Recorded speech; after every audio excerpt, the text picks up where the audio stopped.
Hola, bienvenidos al último seminario ACDIS de este año, los seminarios para público general. Estamos súper agradecidos en el grupo ACDIS de la presencia que han tenido en estos seminarios, de las preguntas que han hecho. Y vamos entonces ahora con el último seminario que está relacionado con el mes del cáncer. Y para ello vamos a escuchar en primer lugar la presentación de la doctora Marcela Hermoso. Para contar brevemente, la doctora Hermoso obtuvo su grado de bioquímica en Argentina, luego hizo su PhD, su doctorado en la Pontificia Universidad Católica, luego un postdoctorado en la Universidad de Nevada, Estados Unidos, y luego nuevamente volvió a Chile, donde se unió al ICBM de la Facultad de Medicina de la Universidad de Chile, al grupo y al programa de inmunología. Ella ahora es profesora titular y trabaja principalmente en inmunidad innata, inmunidad de mucosas, inflamación y cáncer. Así que la podemos escuchar a continuación.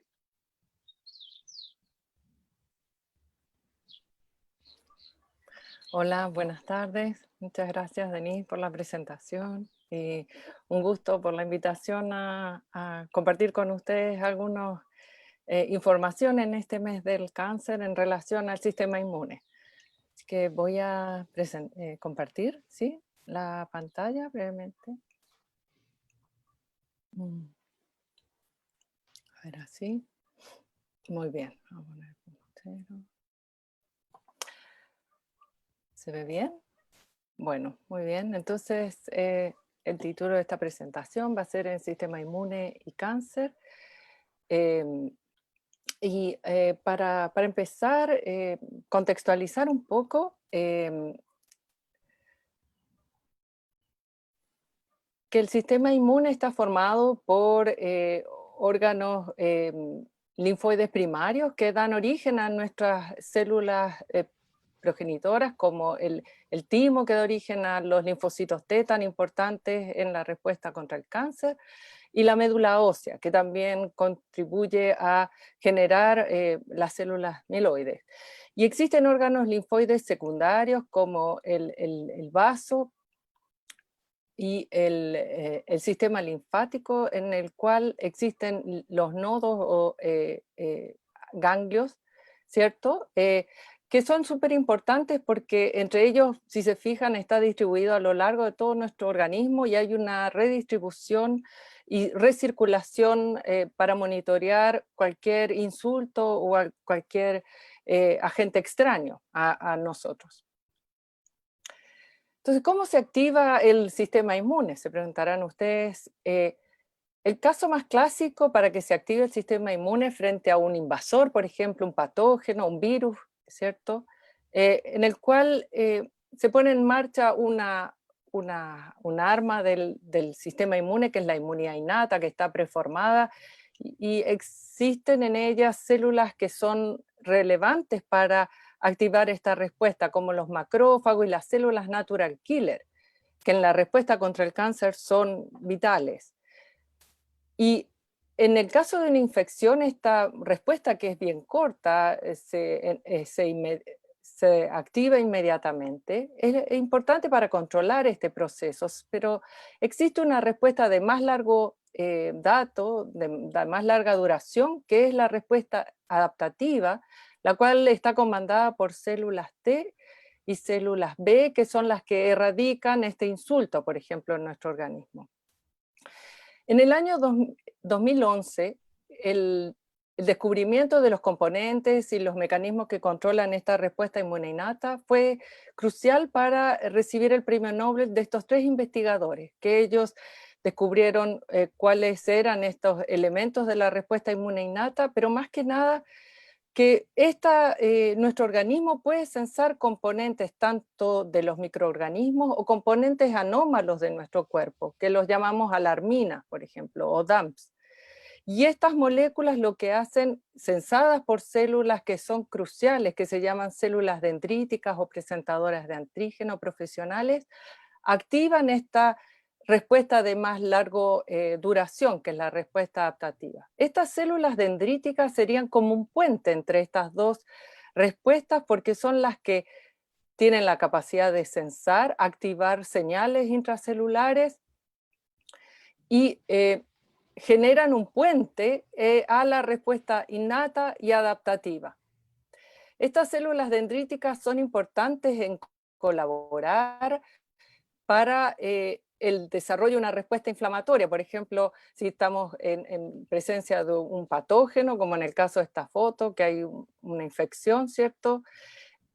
La respuesta inmune innata, junto con estas células, activa vías de señalización que activan esta respuesta inflamatoria, que más que nada es para colaborar a la eliminación de este patógeno y restablecer el daño que se produjo en los tejidos. Lo que pasa es que cuando esta respuesta inflamatoria se cronifica, da origen a la enfermedad, que hay compromiso de tejidos, hay dolor, por ejemplo, en el caso de enfermedades autoinmunes o autoinflamatorias. La respuesta inmune, para que sea efectiva, tiene que, después de que ocurrió este puente, digamos, este reconocimiento, tiene que haber un tráfico, como yo les contaba, a lo largo de todo nuestro organismo, para poder activar células que van a ser efectivas en la respuesta contra el cáncer, en el caso o contra una infección.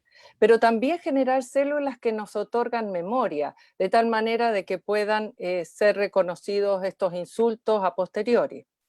Entonces, es importante en la respuesta inmune que haya un reconocimiento específico, y esto está dado por las células T y los linfocitos B que yo les contaba. Imagínense que la linfa, este sistema que está monitoreando todo nuestro organismo, es este bolso que está en la aduana, ¿cierto? En un aeropuerto. Y para controlar que no haya nada sospechoso o algo que no pueda ingresar a este territorio, hay muchos sensores, ¿cierto? Aquí que están monitoreando qué hay al interior de este bolso. Y estas personas representarían a los linfocitos que están chequeando y si encuentran a través de estos sensores, eh, algún insulto, digamos, o alguna componente eh, peligroso, lo van a separar. Entonces, este sistema linfático es importante para activar esta respuesta inmune. ¿Cuáles son las células que participan en eliminar, por ejemplo, patógenos o células anómalas? En el caso del cáncer, ¿cierto? Son dos células, una de la respuesta inmunitaria, que son las células natural killer, y tienen este nombre porque efectivamente destruyen una célula infectada por un virus o una célula tumoral. Y aquí esta imagen microscópica electrónica de barrido muestra cómo estas células natural killer reconocen a una célula anómala a través de algún componente en la superficie de esta célula y la destruye. Y también dentro del arma de la respuesta adaptativa existen células T citotóxicas que tienen un reconocimiento más específico de una célula tumoral y fíjense aquí cómo esta célula puede destruirla por un mecanismo que se conoce como apoptosis. Ambos tipos celulares contienen una maquinaria,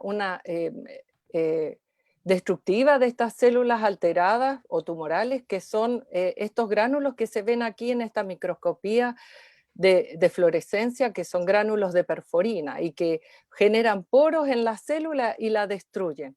Entonces, estos elementos del sistema inmune son vitales que estén activos y funcionales. Otra característica es que la respuesta inmune es muy amplia, se adapta a otros antígenos, por ejemplo. Si esta célula citotóxica que veíamos aquí en la imagen anterior es capaz de destruir esta célula tumoral, va a liberar otros componentes que están al interior de esta célula y las células dendríticas van a poder activarse a segundos insultos. Entonces, bien pleiotrópica esta respuesta inmune, no es exclusiva para un antígeno del tumor, porque se combinan todos estos mecanismos efectivos y efectores de la respuesta inmune. Y la memoria inmunológica es algo muy importante que, como sabemos, las vacunas otorgan esta memoria y esta imagen muestra células T pueden adquirir memoria y pueden alcanzar años contra una vacuna, por ejemplo, en este caso. Entonces, nuestro sistema inmune tiene un equilibrio, una regulación yin-yang, podríamos decir, ¿sí? Un balance entre respuestas que son iniciadoras o respondedoras, dadas por lo yang, lo positivo, lo activador, lo que es efector, como estas células citotóxicas, ¿cierto? Pero también es importante, y que son todas estas respuestas que van contra la infección, contra los tumores. Pero es importante que también exista un balance de respuestas controladoras o reguladoras que son importantes para evitar el rechazo a un trasplante, por ejemplo. Sin embargo, como es claro, cuando se pierde este equilibrio, vamos a estar en el caso de enfermedades autoinmunes, en el caso de que este yang está muy potenciado, con lo cual es necesario poner freno a estos activadores, hay tratamientos que intervienen a la respuesta inmune, o en el caso de este lado yin del sistema inmune que esté muy activado, suprimir estos supresores, y es lo que hace la inmunoterapia en el caso de tratamiento en algunos tipos de cáncer. Entonces, yendo más al terreno, ¿cuál es la asociación concreta entre el sistema inmune y el cáncer? Se sabe que la incidencia de cáncer aumenta lamentablemente en individuos inmunocomprometidos. Y esta imagen muestra que pacientes que están trasplantados el riesgo comparado con la población normal de desarrollar un cáncer de colon o cáncer de mama aumenta 2 veces y es mucho más marcado, por ejemplo, en el cáncer de piel no melanoma o el linfoma de Hodgkin. Otro dato que le da una fuerza al sistema inmune en la importancia con respecto al cáncer es la presencia de células inmunes que infiltran un tumor. Y esto se ha visto que aumenta la sobrevida de los pacientes.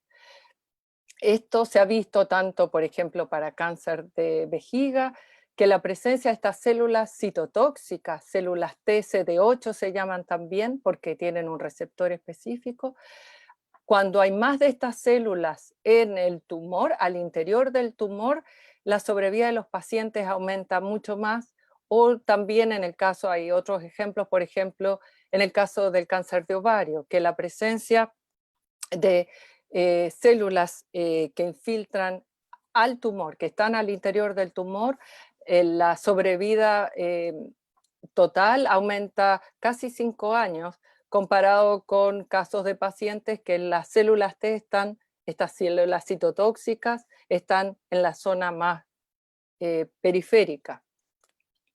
Entonces, hay una dinámica, por lo visto, entre el sistema inmune y el cáncer. Y se habla de las 3 E, que es que el sistema inmune puede erradicar las células cancerosas y estas células NK y los linfocitos citotóxicos están todo el tiempo monitoreando y pesquisando alguna anormalidad. Y si encuentran estas células anormales, las elimina, o sea, nos ofrece una protección.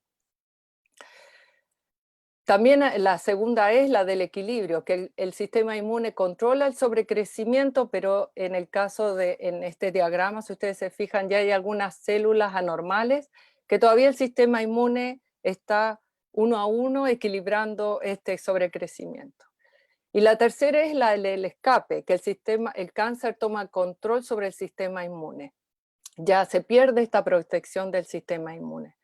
Entonces, ¿cuáles son los elementos que participan en cada uno de este proceso? Hace unos años publicamos un trabajo que estudiamos cuáles son los mecanismos a través de lo que está en la literatura y pareciera que las citoquinas son elementos importantes de la respuesta inflamatoria, de estas que veíamos al inicio, y células de la respuesta innata producen estas citoquinas que, por ejemplo, después de una infección o por algún daño del tejido, puede generar este cuadro inflamatorio.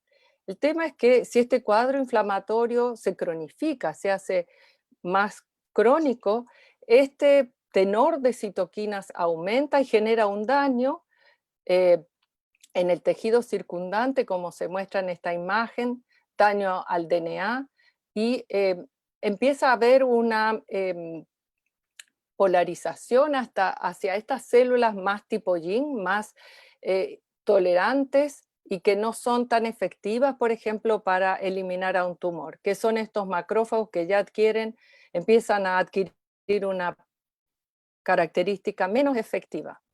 Ya en etapas más tardías, si se fijan aquí es como veíamos en la evasión, el perfil de citoquinas y quimioquinas ha cambiado mucho y las células también. Ya hablamos de fibroblastos que adquieren otra capacidad de producir moléculas que favorecen la metástasis, por ejemplo, estas que están aquí como TGF-beta. Y a tiempos más tardíos ya el tumor puede llegar a hacer metástasis y angiogénesis, que quiere decir que llega hacia otros territorios. Entonces, esta dinámica que veíamos entre las distintas respuestas, es importante conocer entonces cuáles son los componentes que llevan a este escape, a esta resolución de la inflamación, de tal manera de poder, por ejemplo, identificar biomarcadores, que haya un pronóstico de la enfermedad, como veíamos en esos ejemplos que yo les mostré, y ofrecer una terapia personalizada a un paciente. Clásicamente los tratamientos para cáncer son los que se muestran acá, la cirugía, que está limitada por mecanismos que tienen que ver con el escape o más que nada la metástasis, la quimioterapia que afecta también a los tejidos sanos o la radioterapia que afecta también a los tejidos sanos. Hoy en día la inmunoterapia es una alternativa importante y si se fijan de este diagrama, ya hay esbozos de esta inmunoterapia desde el año 1800. Hay algunas, la primer vacuna eran toxinas bacterianas que se aplicaban a pacientes que no podían ser sometidos a una cirugía, que no eran operables. Y a medida de que transcurre la historia, existen algunas citoquinas, como veamos en estas múltiples citoquinas, ¿cierto?, que participan en este microambiente tumoral, pero algunas de ellas fueron importantes para controlar en algunos casos de tumor, por ejemplo, la interleuquina 2, y ahora vamos a ver algunos ejemplos. Estas terapias, que son muchas de ellas ya están aprobadas por la FDA para el tratamiento de cáncer, son citoquinas que son importantes para la proliferación de las células T, las células que son efectoras. Entonces, pero no es efectiva para todos los tipos de cáncer y a todos los pacientes. También hay anticuerpos monoclonales, que son drogas que se utilizan para intervenir algunas moléculas de la superficie de una célula tumoral. También existen inhibidores de puntos críticos que hoy en día se conocen como checkpoint, porque el sistema inmune, como yo les mostré, el cáncer, perdón, logra suprimir y evadir al sistema inmune y apagarlo a través de la expresión de moléculas en las células citotóxicas que inhiben su función. Entonces estos anticuerpos son supresores de esta supresión, valga la redundancia. Y finalmente hay bacterias terapéuticas, que comprende el entrenamiento de las células inmunes para poder ser efectivas contra un tumor en particular. Y esta es una terapia bien personalizada. Y esto involucra estas células dendríticas, este puente entre las dos respuestas inmunes, o las células T. Queda claro en estos estudios, y hay muchos otros estudios, pero este gráfico es bien sencillo, pero para demostrar que el uso de la inmunoterapia es eficaz en el tratamiento, y cuanto más temprano se otorga la inmunoterapia, cualquiera de estas que veíamos, el crecimiento del tumor se enlentece y la sobrevida del paciente también. Algo que es una novedad y nos parece interesante compartir también es que se considera a las bacterias que podrían ser una terapia efectiva o una terapia perfecta, porque uno necesita para tratar a un tumor una fábrica que pudiera generar un montón de estas moléculas necesarias para censar el ambiente del tumor, para destruir las células tumorales, estas moléculas que intervienen, que detecten señales como receptores, y moléculas citotóxicas, estas que yo les mostraba que perforaban las membranas de las células.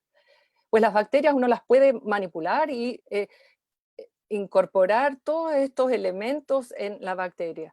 Y de hecho, como muestra este diagrama, desde la mitad de los 90 hubo un boom del número de publicaciones utilizando distintos tipos de bacterias, obviamente atenuadas, pero manipuladas para ofrecer este tipo de terapia. Y se ha visto que comparado con la quimioterapia es mucho más efectiva en cuanto a la concentración que se alcanza de una molécula citotóxica en el tumor, si esta es la bacteria y esta es la quimioterapia, ¿cierto?, que llega al microambiente tumoral.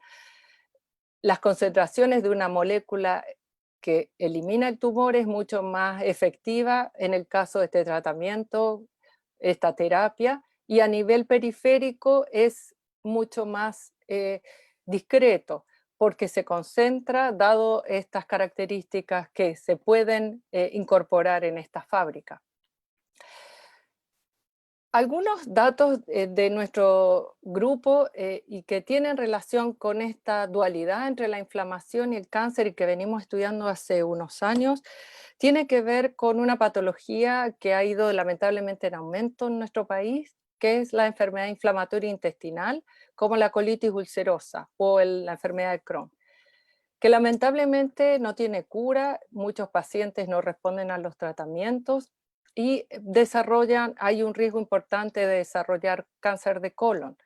De hecho, si se fijan en esta imagen, muestra que después estas enfermedades que son crónicas, con ciclos de actividad y remisión, pueden cursar por 20, 30 años y se ha visto que pacientes que tienen un progreso de esta enfermedad más de 10 años, la probabilidad de desarrollar cáncer de colon aumenta muy importantemente. Y este tipo de cáncer se llama cáncer asociado a la colitis, que justamente parte con un ambiente inflamatorio, como veíamos en los esquemas, y progresa con displasia, daño al DNA y un carcinoma, ¿cierto? Nosotros hemos estado estudiando un eje inflamatorio que se llama de la interleuquina 33 y ST2, que es una alarmina, es una alarma que pone en marcha muchos mecanismos en nuestros tejidos, en nuestros organismos, y a nivel del intestino, si hay un daño, por ejemplo, una infección o posterior a una inflamación inespecífica, esta molécula como alarma se libera y activa el sistema inmune. En condiciones inflamatorias es muy importante para curar la mucosa y activar mecanismos que frenan esta inflamación, en este yin y yang, poner un freno. Sin embargo, en la colitis ulcerosa, que es una inflamación crónica, se ha visto que los pacientes tienen niveles aumentados de una forma de su receptor. Si la interleuquina 33, esta alarmina, es esta molécula amarilla, señaliza por un receptor de membrana y activa estos mecanismos benéficos para curar la mucosa. Sin embargo, en condiciones inflamatorias se ha visto que aumenta mucho en la circulación, uno lo puede detectar en el suero, en la sangre, una variante soluble que es un anzuelo, secuestra a esta molécula y no deja que ejerza el efecto. Y hemos considerado que hemos propuesto a esta molécula como un biomarcador de inflamación colónica de severidad. De hecho, esta molécula hemos visto que en pacientes con esta patología aumenta con algunos tratamientos clásicos como los corticoides, con lo cual es importante poner una atención en este aspecto. Este eje, entonces, esta alarmina, es importante controlar para estos mecanismos de inmunorregulación y a través de un proyecto ANID-FONDE estamos desarrollando una inmunoterapia que permita restablecer este yin y yang en el sistema ST2, interleuquina 33, en estas patologías y otras patologías inflamatorias, ojalá. Hemos visto que este eje también está alterado en cáncer colorectal. Y este trabajo nos muestra que la interleuquina 33, esta alarmina, se encuentra incluso en el linfonodo metastásico más cercano. Y aparentemente, por estudios que hemos hecho y que han sido publicados recientemente, este aumento de este eje en la condición del cáncer de colon estaría asociado con estos macrófagos asociados al tumor o los TAM que veíamos que están ya en cuantía en este microambiente tumoral, no solo en el cáncer de colon, sino en otros cánceres. Entonces, pareciera que este eje también tendría una implicancia en el cáncer de colon, aumentando la transición epitelio-mesénquima, esta transición hacia células transformadas y generar en los fibroblastos una activación que se llama desmoplasia y que no es un buen marcador de pronóstico en cáncer de colon. Junto a estos cambios, digamos, están acompañados por esta transformación del microambiente tumoral, de que hay esta pérdida de regulación, este yin y yang entre las células que son antitumorales, siento, o productoras de factores. Hemos visto también en la literatura que este eje está aumentado en cáncer de mama. Vimos que son trabajos publicados recientemente, de que la interleuquina 33, ST2, está también aumentado en cáncer de mama, con lo cual tiene un rol importante en promover esta oncogénesis o este crecimiento tumoral y potencialmente la metástasis. Es algo que sería interesante también estos inmunoterapias para, por ejemplo, este eje, podrían ser a futuro una alternativa. Quiero agradecer y presentar a algunos de los integrantes del grupo de inmunidad innata. Muchos de ellos están desarrollando su tesis y a la familia Crecido también, como ustedes pueden ver, muchas personas del grupo aquí están muy bien acompañadas. Y quiero agradecer también a los colaboradores clínicos, a los colaboradores de otras áreas y a los colaboradores, pero más que nada a los pacientes que participaron en algunos de estos estudios. Así que muchas gracias por su atención. Muchas gracias, doctor Hermoso. No tengo acá alguna pregunta en el chat. Así que si es que alguien tiene alguna pregunta, la puede poner en el chat. Mientras tanto, yo tengo una, Marcela. Dale, sí. ¿Cómo fortalecemos nuestra respuesta inmune para evitar que se genere esta regulación asociada a cáncer? Oh, excelente, muy buena pregunta. Bueno, hay muchos factores, ¿cierto? Estas patologías, por ejemplo, inflamatorias o cáncer, no hay un solo factor, es multifactorial. Se habla de que puede haber componentes genéticos, pero el medio ambiente es súper importante. Y hay que pones esta pregunta en el tapete, digamos, es súper importante la microbiota, que es algo que ustedes tocaron la semana pasada. Mantener un equilibrio y justamente en estas mucosas a nivel del intestino, pero el intestino tiene un impacto en otros territorios también. Entonces, la microbiota entrena nuestro sistema inmune y lo fortalece. Se ha visto, por ejemplo, en el uso de antibióticos o en modelos experimentales que se usan libre de microbiota, el sistema inmune está muy deprimido, no hay estos linfonodos que yo les mostraba están muy disminuidos en tamaño, no hay células efectoras, por ejemplo, citotóxicas, células que sean efectoras para, en el caso de una infección o una célula tumoral, porque hay yo no me animé a traer un video que lo podríamos compartir después, pero estas células NK y estas CD8 están todo el tiempo censando si hay algo anómalo. Y si encuentran pesquisan en la membrana de la célula tumoral que adquiere antígenos que no son propios de una célula sana y rápidamente las elimina. Pero las células tumorales tienen mecanismos para apagar a este sistema. Entonces la microbiota y también la dieta de generar metabolitos que sean efectivos para activar al sistema inmune, que son metabolitos de la microbiota. Eso es un dato súper importante. Acá justamente el doctor Lavanderos tenía una pregunta que justamente iba en ese sentido. ¿Qué elementos de la dieta influyen en el desarrollo de esta patología? Pregunta. Excelente. Bueno, el tipo de alimentos procesados, ¿cierto? Grasas. Es importante la incorporación en la dieta de fibra no digerible, de tal manera que haya posibilidad de producir estos ácidos grasos de cadena corta o ácidos volátiles, estos conocidos como el butirato, y lo que hace el butirato es activar a los macrófagos, por ejemplo, y activar no solo al macrófago, muchas células que están en esta barrera mucosa, pero también se ha visto que activa células a distancia.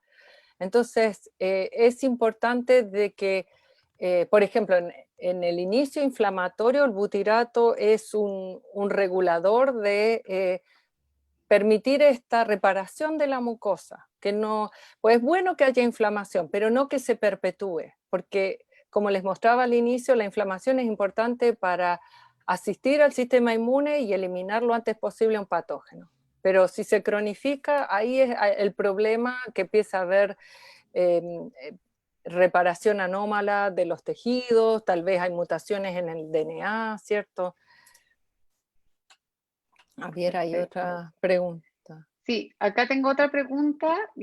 ¿Cómo se conecta el sistema inmune innato con el sistema adaptativo? ¿Cuál es el rol de las células dendríticas en esta conexión? Es el puente, yo lo llamo que es la célula puente. Es una célula súper importante porque puede migrar a los linfonodos. Es la célula presentadora de antígeno profesional por excelencia que puede detectar un patógeno o un componente anómalo en el intestino y migrar al linfonodo más cercano y activar a la respuesta adaptativa. Entonces, esta célula es crucial a que esté presente y que ejerza su función. Y cuando se activa, se transforma su fenotipo, deja de ser fagocítica es que capta todos estos patógenos y se vuelve efectora y presenta antígenos a los linfocitos T y activa esta respuesta adaptativa que es de largo aliento, digamos. Y es muy importante que sea robusta, porque si hay una de las imágenes que les mostré con los de los premios Nobel, si tenemos algún elemento que está en deficiencia, ya sea una célula o un producto soluble de estas células, el crecimiento de la bacteria es exponencial, se descontrola. Entonces, tiene que haber también un balance entre las dos respuestas. Las dos son importantes. Las dos se complementan, forman una cooperativa muy importante. Gracias, Marcela. Vamos a continuar con Lore y después vamos a seguir con las siguientes preguntas que hay. Hay varias más para el final. Vale, gracias. Bueno, vamos a seguir con la presentación de la doctora Lorena Lobos en el tema de cáncer de mama inflamatorio. Y se cayó.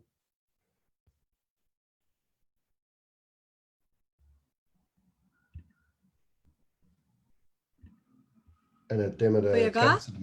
cáncer. ¿Se escucha? ¿Sí? Ah, ya, es que pensé que se había caído el sistema aquí. Ya, en el cáncer de mama inflamatorio, para como cerrar el ciclo de charlas que en cáncer que hemos escuchado este mes. Y la doctora Lorena Lobos obtuvo su título como doctor en bioquímica de la Universidad de Chile. Después se hizo un postdoctorado, lo que se llama, un entrenamiento después de doctorado en la Fundación Ciencia para la Vida, donde justamente empezó a trabajar en cáncer de mama y el desarrollo de posible tratamiento. Y ahora tiene una posición como profesora asistente en la Universidad de Desarrollo, y justamente nos vamos a hablar un poco de este tipo de cáncer de mama inflamatorio, y después al final va a dar unas recomendaciones como prevenir o detectar el cáncer de mama tempranamente. Lorena, adelante. Ya, bueno, buenas tardes a todos. Estoy tratando de avanzar la diapositiva.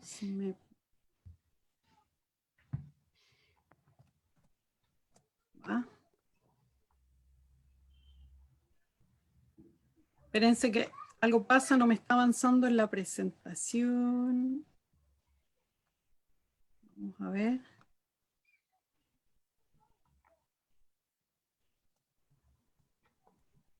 Uy.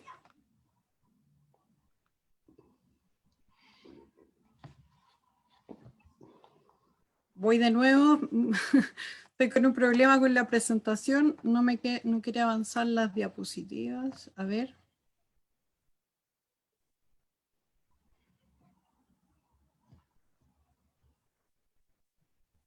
Ya. Ahí sí. Ya. Bueno, el mes de octubre, como todos sabemos o como lo hemos visto, es llamado el mes rosa.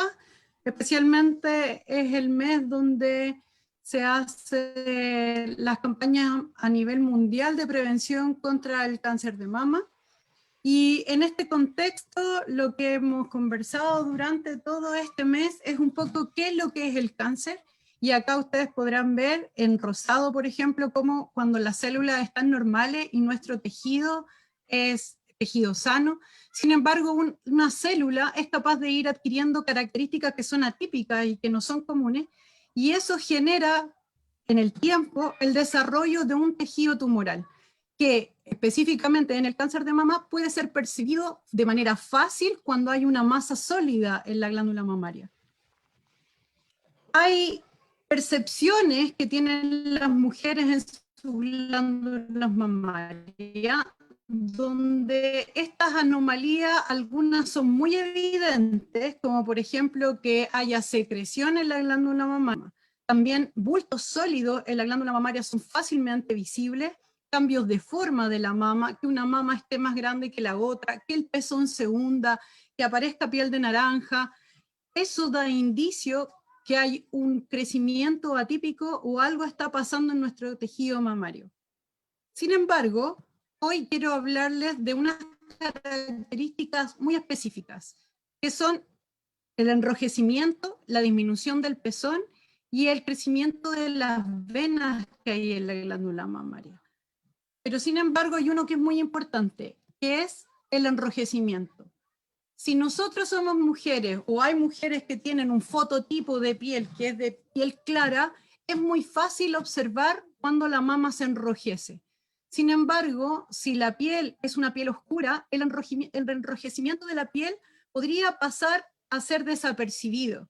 Y esto es un error que pasa mucho en la población afroamericana y en lugares donde hay zonas rurales y sobre todo donde hay una gran cantidad de inmigración y donde, por ejemplo, en nuestro país ha habido un cambio muy importante en cómo somos las personas en nuestro país. Ya tenemos fototipos de piel mucho más oscuras que hace unos 10 años atrás. Por lo tanto, el enrojecimiento en la glándula mamaria podría ser una característica anómala que no sea fácilmente percibible. Y esto es muy importante porque esa característica es esencial para detectar un cáncer específico que se llama cáncer inflamatorio mamario. El cáncer inflamatorio mamario es un cáncer muy agresivo y da entre el 2 y el 4% de todos los cánceres en la población mundial. Como podemos perder la percepción del enrojecimiento de la glándula mamaria, entonces el consejo de hoy es que las mujeres deben percibir si sienten la glándula afiebrada. Si eso ocurre, rápidamente la mama va a empezar a cambiar durante la semana. Y como ustedes pueden ver acá en la imagen que puse, en este dibujo, hay un engrosamiento en la piel de la mama y la mama se siente mucho más pesada. Se podrían dar ciertas apariciones de hematoma o incluso el levantamiento de las venas. Cuando el cáncer inflamatorio se desata, también ocurren dos características que se dan en casi todas las mujeres cuando ya está avanzando el cáncer inflamatorio mamario. Y es que en la clavícula o a nivel de la axila se perciben bultos. Por lo tanto, una característica muy importante del cáncer de mama inflamatorio es que no suelen formarse bultos en la mama en sí, pero sí ocurren bultos en clavícula, en axila y hay un afiebramiento de la glándula.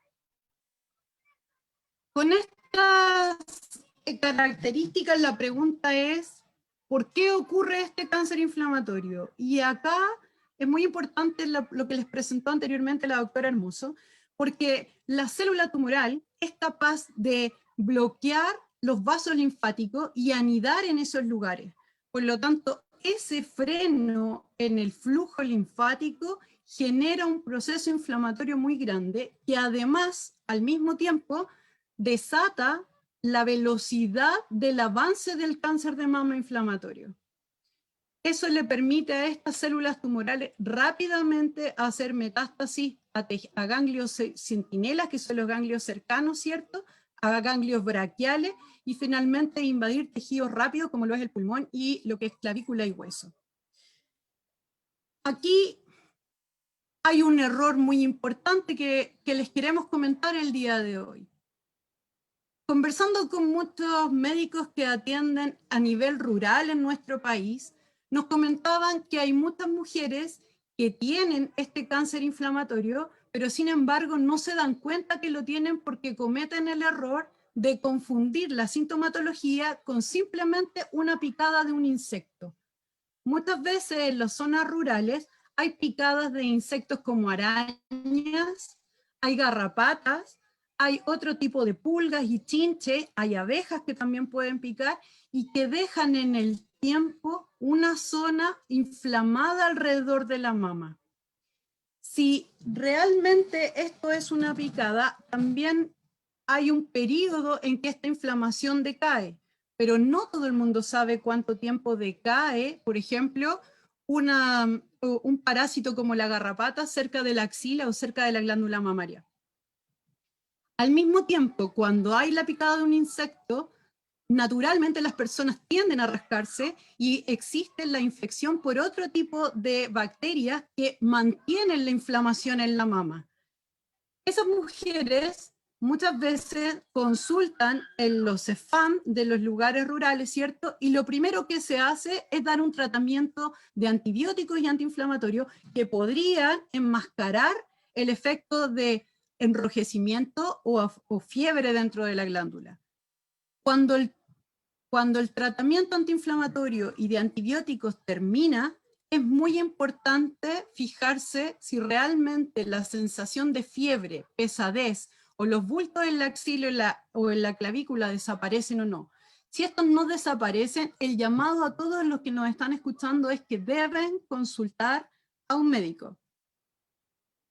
¿Cuáles son los tratamientos del cáncer inflamatorio? Son los mismos que el resto de los cánceres. Hay un diagnóstico, hay quimioterapia, cirugías parciales o totales, radioterapias posteriores e inmunoterapia. En inmunoterapia para el cáncer inflamatorio hay blancos moleculares muy específicos. Ellos son HER2, que ya lo conocemos, eso es común para todos los cánceres que son HER2 positivos, pero también hay blancos moleculares como el VEGF y la quinasa JAK1 y 2. Estos estudios están en fases clínicas y prometen mucho, los resultados que se han obtenido son bastante positivos para las mujeres que han sido tratadas. Ahora, ¿por qué hay un cáncer inflamatorio que es distinto a la manifestación de los otros cánceres? Los mecanismos aún no son bien descritos, sin embargo, los factores de riesgo son muy claros. Se ha hecho una relación muy importante del cáncer inflamatorio con el sobrepeso y ser obeso y tener una obesidad, algún grado de obesidad, sumado al consumo de tabaco y de muchas carnes procesadas y alimentos enlatados. Estos factores de riesgo, entonces, se ha visto que tienen una correlación directa con las personas que sufren del cáncer inflamatorio. ¿Cuáles son las recomendaciones generales el día de hoy? Los factores de riesgo que tenemos en la población tienen que ser frenados llamando a las personas a un autocuidado. El autocuidado no es solo tener que asistir al médico, es un autocuidado global. Tenemos que cuidarnos a nivel de sociedad, hay un autocuidado cognitivo, emocional y físico. Durante todo este mes, y como para recalcar lo que hemos aprendido sobre este mes, hay consejos que hemos dado que son muy importantes. Control del Helicobacter pylori por el riesgo del cáncer gástrico. El autoexamen mamario y los cuidados que hemos hablado durante todo el mes. Ver y llevar a los niños y a las niñas cierta hora a la vacunación contra el papiloma humano. Una nutrición muy balanceada y la higiene bucal por el riesgo del cáncer bucal. Todos estos consejos son muy importantes y queremos manifestarle a todos los oyentes del día de hoy que cuidarse es una preocupación no solo personal, es una preocupación de nuestro entorno y de nuestra familia. Así que eso, muchas gracias.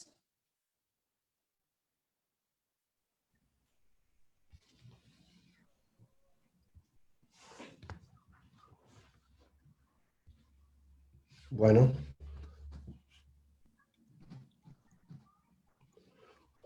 vamos a ver las preguntas aquí. Ya, bueno, aquí hay una pregunta.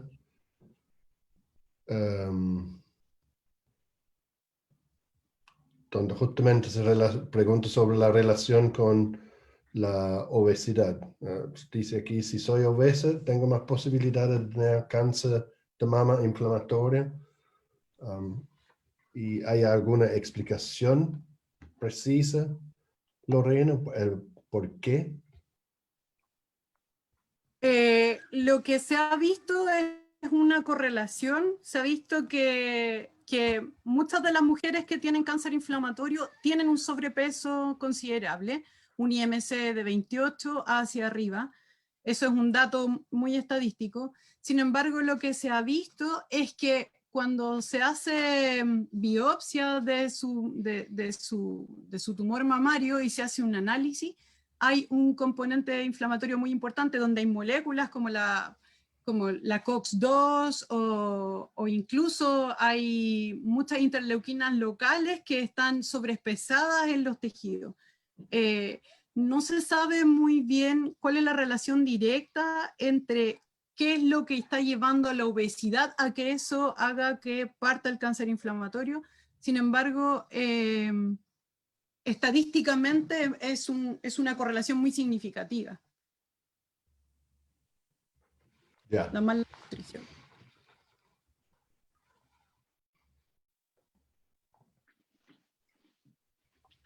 Loro, tengo otra pregunta para ti. Hemos hablado, ¿verdad?, en algunas ocasiones que la incidencia de cáncer en mujeres jóvenes ha aumentado. O eso es lo que se ha visto, por ejemplo. ¿Eso tiene que ver con un mayor diagnóstico? ¿Tiene que ver con que efectivamente ha aumentado? ¿Tiene que ver con el estilo de vida, como tú mencionabas? Mira, hay dos cosas que son bien importantes que yo como que lo he tratado de comentar hartas veces.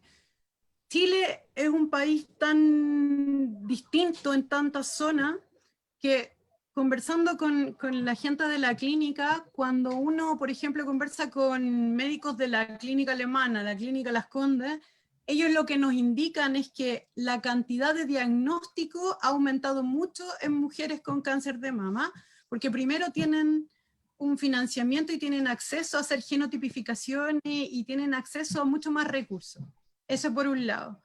Y por otro lado, lo que se ha visto es que de alguna manera, durante todos los años en que el MinSal ha seguido con estas campañas preventivas en este mes, que es el mes de octubre, estos camiones de mamografías ambulantes que han llegado a zonas rurales han permitido una disminución en la detección y en el diagnóstico de cáncer de mama en forma más tardía. Si bien no lo han subsanado, ha sido un tremendo aporte. Entonces como que se combinan varias cosas.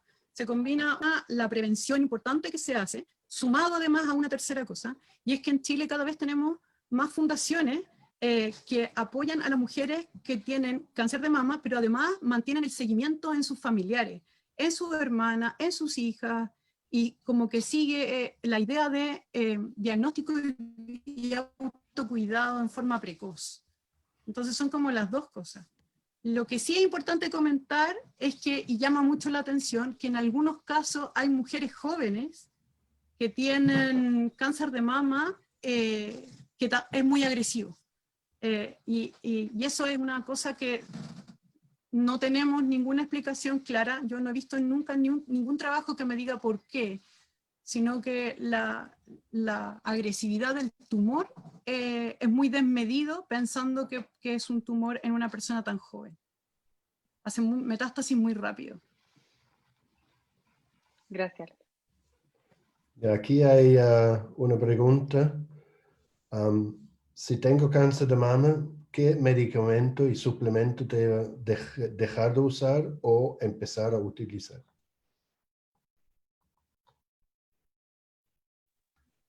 Yo aquí quiero ser muy clara con la pregunta. Yo creo que para poder contestar eso uno tiene que tener la experticia de la nutrición oncológica. Y nosotros no tenemos la experticia de la nutrición oncológica. Por lo tanto, yo no me siento responsable si contesto eso.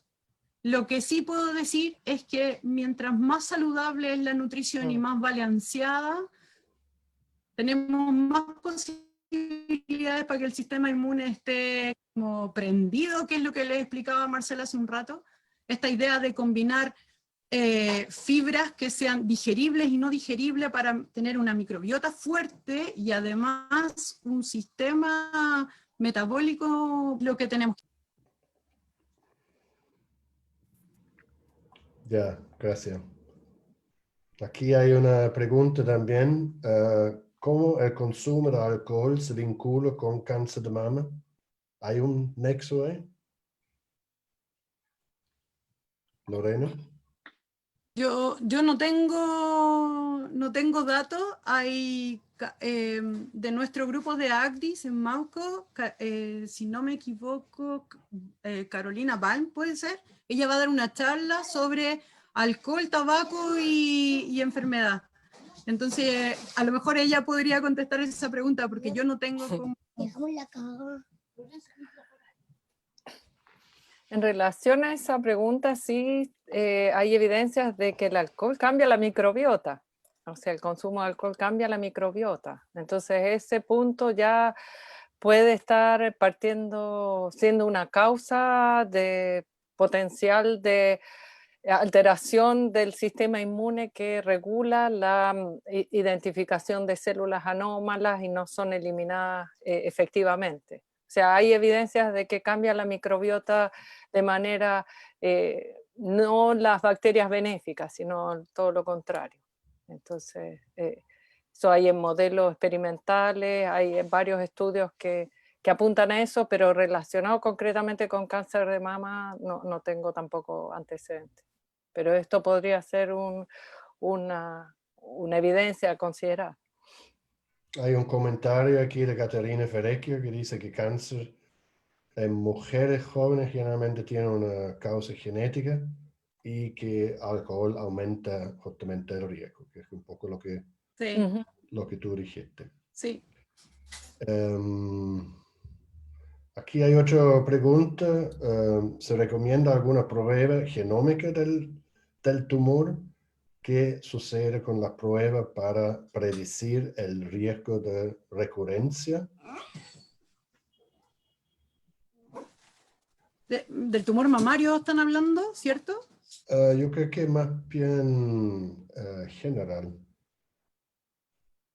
Porque habla de prueba genómica de tumor, entonces, no sé, riesgo de desarrollar un tumor en general o quizás más específicamente, claro, en el caso de mama hay mutaciones bien claramente identificadas, ¿verdad? ¿Cierto? No sé, la gene BRCA. ¿Lorena? Se quedó pegada la Lore, parece. Ahí está. Sí, parece que Sí, está con a ver, yo puedo comentar algunas esto de notificación. ¿Sí? ¿Me escuchan? ¿no? Sí, ¿No? Muy cortado, es un poquito sí, cortado. mala la ¿Aló? conexión. ¿Me escuchas? Sí. Ya, ahora sí, ya. No, Disculpe, lo que decía Lorena, era ¿puedes que... apagar la cámara? Por Ah, mientras ya. escuchamos para que tenga mejor conexión. Ya, lo que les comentaba es que hay muchos test de genotipificación. Algunos se pueden ver 300 genes, en otros 100, en otros 90, y lo que te dan es un resultado de probabilidad de generar o de que se gatille el cáncer de mama. Conversando con algunos médicos de la clínica alemana, sobre todo, me comentaban que una de las cosas que pasa es que este dato de probabilidad lo que genera es una gran... si bien te da probabilidad, pero nunca te da la certeza de cuándo ni cómo, es un resultado un poco angustiante. Por otro lado, además, no existe hasta el momento ningún test que pueda decir, después de una mastectomía o después de una recidiva, si va a haber metástasis o no va a haber metástasis. Eso todavía sigue siendo un tremendo desafío que se da en cáncer de mama, y no solo en cáncer de mama, en otros cánceres también. Entonces está la idea de tener una genética que te da la probabilidad de, más la incertidumbre de no saber cuándo. Ese es el panorama que más o menos se maneja. Hay una pregunta interesante que quedó pendiente para Marcela con respecto a la inmunoterapia. ¿Funciona para todos los tipos de cáncer, para todas las personas? Y si se utiliza, ¿es tan eficaz? Es un comentario de Vanessa, no, creo que de Vanessa. Buena pregunta, sí. Claro, no, las inmunoterapias no son efectivas en todos los tipos de cáncer y en todas las personas cuando se utiliza, ¿cierto? Cambia por la diversidad individual de cada persona, por eso es importante una terapia más personalizada y evaluar, por ejemplo, marcadores, si hay algún marcador tumoral, existen inmunoterapias específicas si son positivos para algún marcador, por ejemplo en cáncer de mama, utilizar alguna terapia específica. Y un poco lo que también no tengo certeza si en este tipo de cáncer se usan terapias celulares que también pueden ser efectivas. Tal vez se utilizan para algunos tipos de cáncer el uso de células entrenadas como células dendríticas que se activan experimentalmente y se vuelven a administrar al paciente de tal manera que puedan erradicar células tumorales. Pero no es una constante para todos los cánceres ni para todos los pacientes. Por ejemplo, hay combinaciones, se están usando algunas terapias de CTLA4 que son receptores que inactivan al linfocito citotóxico. Entonces, suprimir estos supresores pueden ser efectivos, pero tal vez por sí sola se ha visto que combinada con otros inmunoterapias, PDL1, puede ser más efectiva, pero también puede tener otros efectos adversos. Hay mucho todavía por aprender y por conocer, pero por ahí había una pregunta también, si en Chile se están aplicando, sí, se aplican también algunas de estas inmunoterapias, pero no todas, tengo entendido, están cubiertas por GES. Y lo importante es que tal vez se aplican después, tengo entendido, de las terapias convencionales, como de cirugía, radioterapia, y tal vez aplicarlas en etapas más avanzadas no son tan efectivas como veíamos en ese esquema, que cuanto más temprano se detecta el tumor y se puedan aplicar estas terapias, pero a veces los planes de tratamiento deben seguir ciertos protocolos y si no es efectiva, por ejemplo, la quimioterapia, se utilizan estas terapias, pues muchas están todavía en evaluación. Gracias, Marcela. Había una pregunta también en relación entre el cáncer y los pueblos originarios. ¿Hay alguna relación con aquello? ¿Podrían comentar, no sé, Loro, Marcela o ambas? Mira, ¿sabes que hay un estudio? Mm. Hay un estudio que está hecho buscando unas mutaciones en uno de SNP a nivel de las zonas intergénicas de los receptores BRCA1 y BRCA2, y esas mutaciones se han encontrado, son nueve mutaciones, y esas 9 mutaciones se han encontrado especialmente en la población de la región de Biobío al sur. Y no necesariamente son de los pueblos originarios, sino que se ha visto que siguiendo la genética de esas mutaciones, la han encontrado en una zona específica en España. Esa investigación es de la doctora Jara, y Tomás de Mayo, que fue tesista de ella, trabajó en esa investigación. Entonces él vio como una población específica con mutaciones específicas que viene de un linaje que tiene mucho más incidencia con cáncer de mama versus lo que se creía de los pueblos originarios de la zona de Arauco. Entonces, como que hay ciertas cosas que aún siguen en estudio, que todavía no es muy difícil decir algo de manera tan taxativa. Marcela, y en relación a los estados psicoemocionales, en la relación microbiota, sistema inmune y cáncer, ¿eso es relevante? ¿Cómo afecta? Oh, súper buena pregunta. Sí, sí. Algo que no comenté y que viene muy a colación a esto, el sistema inmune de mucosa del intestino es aquel que ese tejido está altamente inervado. La inervación que tiene el intestino es impresionante, o sea, la cantidad de terminales nerviosos. Entonces, obviamente, sí, los estados emocionales van a estar afectando esta relación del sistema inmune y microbiota, sistema inmune. Las células del sistema inmune expresan receptores de neurotransmisores, y también las citoquinas producidas por las células inmunes van a tener efecto en el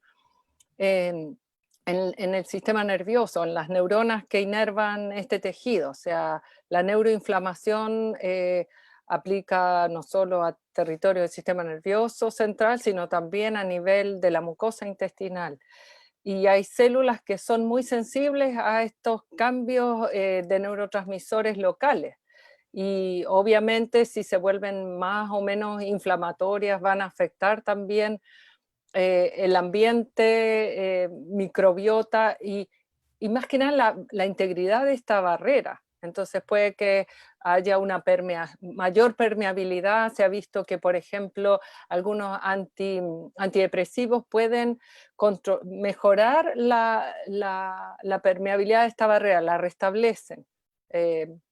Entonces, de todas maneras, hay una relación fuertísima y que puede tener un impacto en el cáncer, sí. Hay una inmunodepresión en estados emocionales, por ejemplo, en depresión hay inmunodepresión, hay una asociación, se ha estudiado fuertemente en muchos contextos. Uh-huh. Bien, muchas gracias. Quedaron preguntas, pero con esto damos terminado el ciclo de estas charlas. Muchas gracias a todas las personas que estuvieron atentos semana a semana a estas charlas, y nos despedimos hasta un próximo ciclo.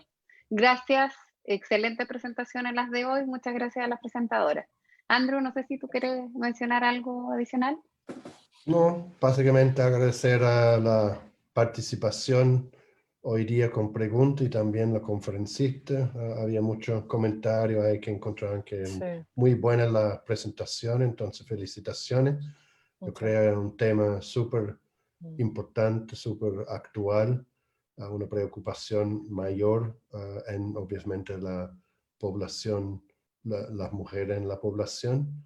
Y el tema general en cáncer, yo creo que es ciertamente algo que nos mueve todo, siendo que todo, tarde o temprano, podríamos desarrollar esta enfermedad. Entonces tenemos que estar ahí atentos, y espero que con este ciclo de seminario hayamos entregado como información útil de cómo se desarrolla el cáncer y también cómo se puede prevenir al desarrollo, detectar tempranamente, por lo tanto prevenir el desarrollo de esta enfermedad.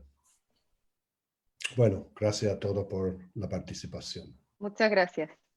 Gracias. Y acuérdense Gracias. todo, la próxima semana seguimos con cáncer, empieza el simposio internacional, el Active Cancer Spring Symposium, y ya está anunciado en todas partes en las redes. Entonces, próximo martes 3 en la mañana a las 8 a la 1, partimos con la primera sesión, después el 10.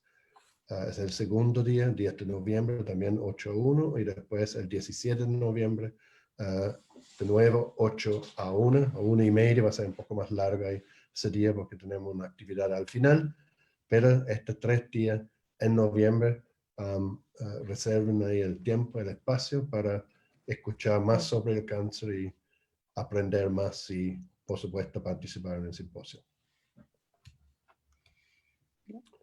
Bueno. Gracias. Ya, Muchas gracias a todos. Chao. Chao, Chao, chao. chao. Chao a todos, que estén bien. Chao. Chao.